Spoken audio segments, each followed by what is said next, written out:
Parmi les messagers, Allah a élevé certains au-dessus d'autres. Il a parlé directement à certains, et soutenu d'autres par des signes clairs et l'Esprit Saint. Si Allah l'avait voulu, les générations après eux ne se seraient pas combattues, mais ils ont divergé après la venue d'épreuves.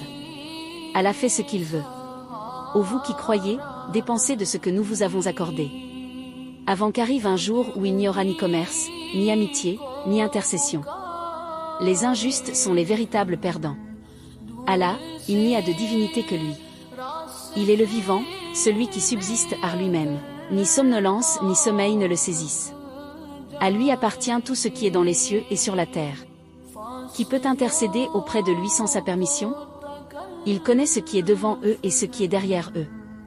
Ils ne saisissent de sa science que ce qu'il veut.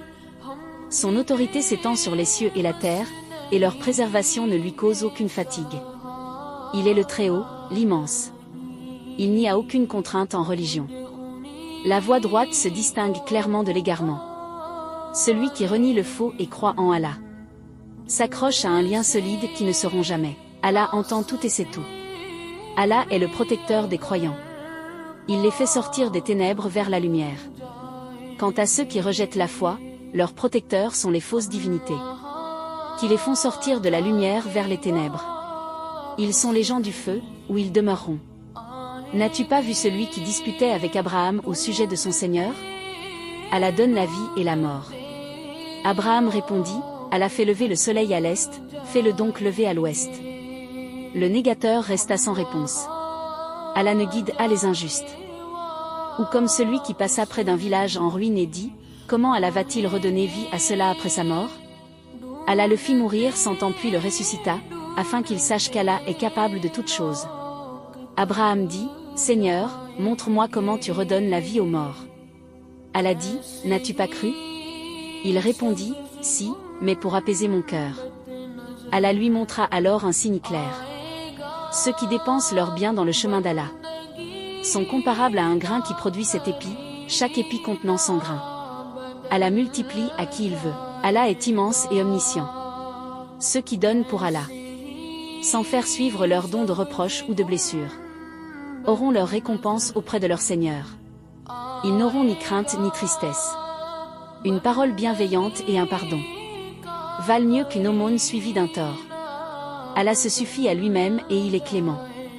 Ô vous qui croyez, n'annulez à vos dons par le rappel humiliant ou le préjudice, comme celui qui donne pour être vu des gens.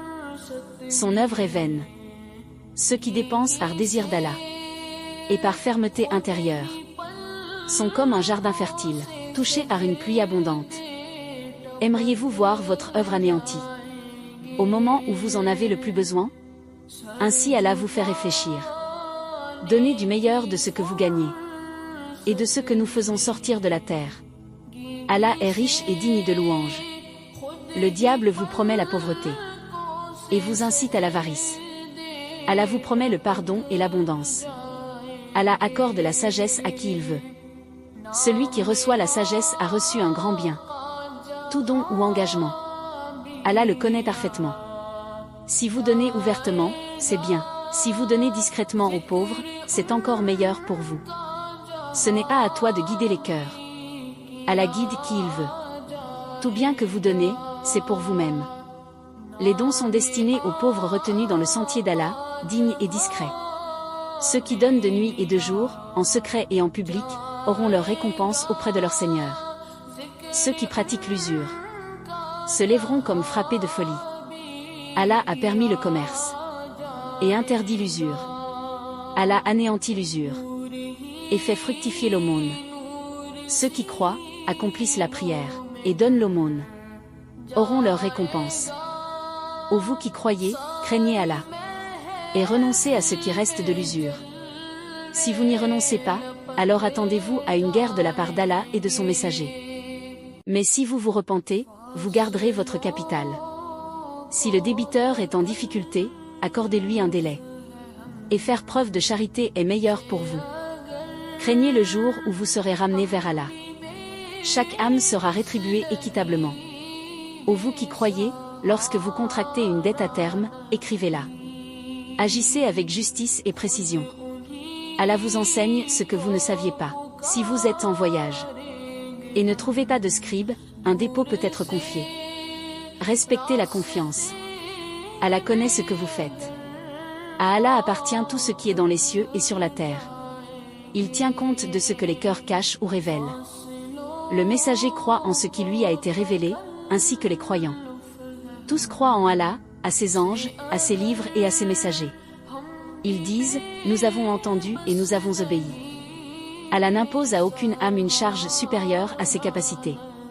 À chacun ce qu'il a acquis. Seigneur, ne nous tiens à rigueur si nous oublions ou faisons une erreur.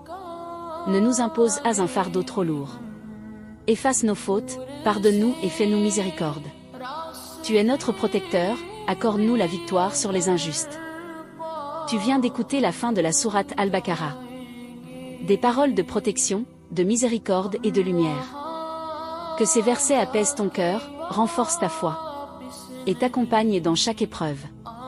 Que Allah te protège, te pardonne, et te guide vers ce qu'il y a de meilleur pour toi. Prends un instant de silence. Laisse ces paroles rester en toi. Si cette lecture t'a apporté la paix, tu peux t'abonner pour d'autres lectures du Coran en français. Que la paix et la miséricorde d'Allah soient sur toi.